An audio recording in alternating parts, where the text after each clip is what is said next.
श्लोक 132.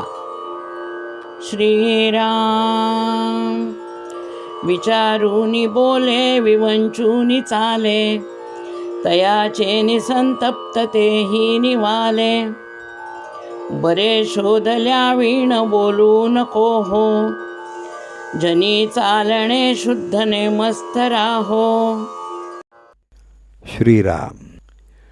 जो माणूस नेहमी आपल्या बोलण्याप्रमाणे वागतो, चालताना विवेकाचा वापर करतो, त्याच्या सहवासात कितीही त्रासलेला माणूस आला तरी शांत होतो. जीवनामध्ये यशस्वी व्हायचं असेल तर सर्व क्षेत्रात आणि या विषयांमध्ये कसं वागलं पाहिजे हे समर्थ विविध श्लोकांमध्ये आपल्याला सांगतात. दासगणू महाराज समर्थांना अध्यात्माच्या विद्यापीठाचे मुख्याध्यापक म्हणत असत. मुख्याध्यापकाकडं अध्यापनाचं काम कमी असतं, पण अध्यापनाबरोबरच उत्कृष्ट व्यवस्थापन कसं होईल याकडं त्यांचं जास्त लक्ष असतं.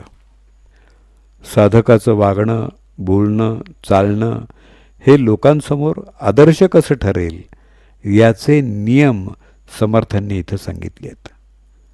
जर महाविद्यालयामध्ये एखादी स्पर्धा होणार असेल तर कोण मुलं त्या प्रांतात हुशार आहेत ही कशी निवडायची हे त्या वर्गाचा अध्यापक ठरवेल. पण ती स्पर्धा यशस्वीपणे कशी घेता येईल त्यासाठी कोणती व्यवस्था लागेल याचं नियोजन मुख्याध्यापकाला करावं लागतं. आध्यात्मिक भौतिक जगात वावरताना नेहमीच लोकांमध्ये स्पर्धा चालू असते, तेव्हा या स्पर्धेला साधकाला हे तोंड द्यावं लागेल हे रामदास स्वामींनी जाणलं होतं.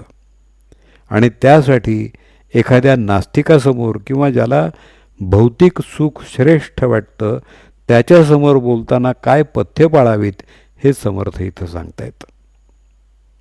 पहिल्यांदा ते सांगतात विचारूनी बोले, याचं स्पष्टीकरण ते 3ऱ्या चरणात देतात. विवंचुनी चाले याचं स्पष्टीकरण 4थ्या चरणात देतात. विचारूनी बोले याचे 2 भाग आहेत. पहिलं म्हणजे विचार करून बोल आणि दुसरं म्हणजे तज्ज्ञाचा किंवा शास्त्राचा आधार घेऊन बोल. समर्थांनी लिहिण्याचा उल्लेख केला नसला तरी लिहिणं आणि बोलणं हे दोन्हीही त्यांना अभिप्रेत आहे. जेव्हा बोलायचं असेल तेव्हा विचार करून बोलावं. समोरची व्यक्ती अभ्यासू असेल तर ते त्यावर कोणतीही शंका विचारू शकतात आणि त्या शंकेचं निरसन करण्याची आपली तयारी पाहिजे. विचार करून बोललं तर ते सत्याच्या अधिक जवळचं आणि हितकारक असतं. आपल्याशी बोलणारा मनुष्य समाधानी होऊन गेला पाहिजे. आपल्या बोलण्यातून नकळतपणे आपण अनेक शत्रू निर्माण करतो. त्यासाठी समोर असणाऱ्या माणसाची चेष्टा करू नये, त्याला चिडवू नये, स्वतःसुद्धा दुसऱ्याच्या बोलण्यानं चिडू नये, तसंच कोणाच्याही माघारी त्याच्यावर टीका करू नये. दुसरं म्हणजे सत्याचा शास्त्राचा आधार शोधल्याशिवाय बोलू नये. स्वतः प्रथम वाचन, चिंतन आणि मनन करावं, अभ्यास करावा. तज्ज्ञ माणसांबरोबर आपली मतं सांगून चर्चा करावी आणि आपलं म्हणणं बरोबर आहे का याची शहानिशा करून घ्यावी. चुकून एखाद्याबद्दल कोणी वाईट बोललं तर लोक विश्वास ठेवतात, पण कान आणि डोळे यांच्यात 4 बोटांचं अंतर असतं हे लक्षात ठेवावं.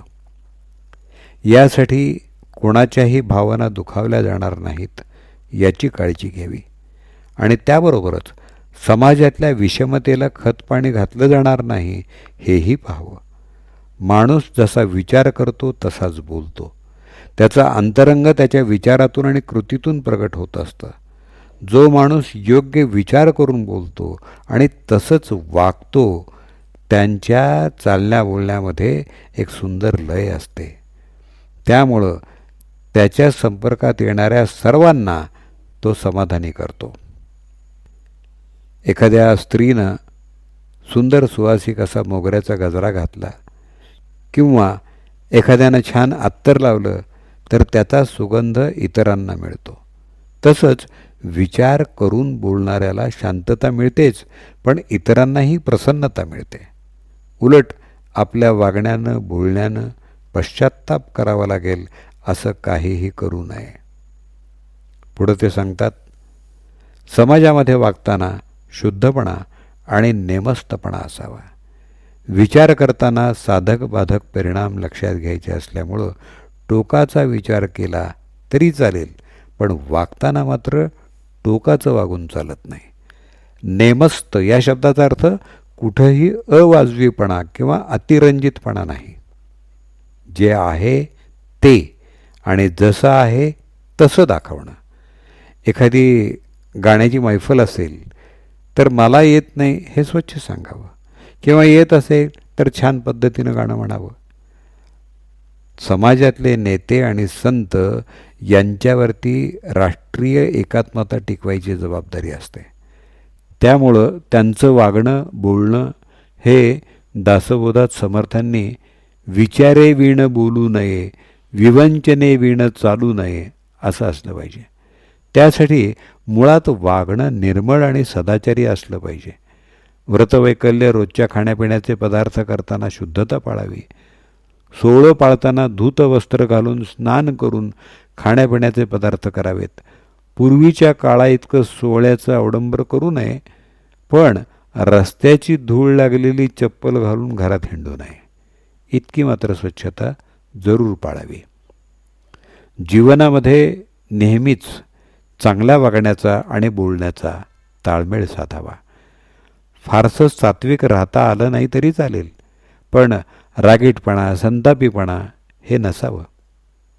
आपलं वर्तन सद्गुणी, पवित्र आणि सात्विक कसं होईल याकडे लक्ष द्यावं. ज्या माणसांचं आयुष्य सामान्य आहे आणि फार मोठ्या महत्त्वाकांक्षा नाहीत, तरी त्यांनाही समर्थांची ही शिकवण उपयोगी पडते. जय जय रघुवीर समर्थ. विचारूनी बोले विवंचूनी चाले, तयाचे निसंतप्त तेही निवाले.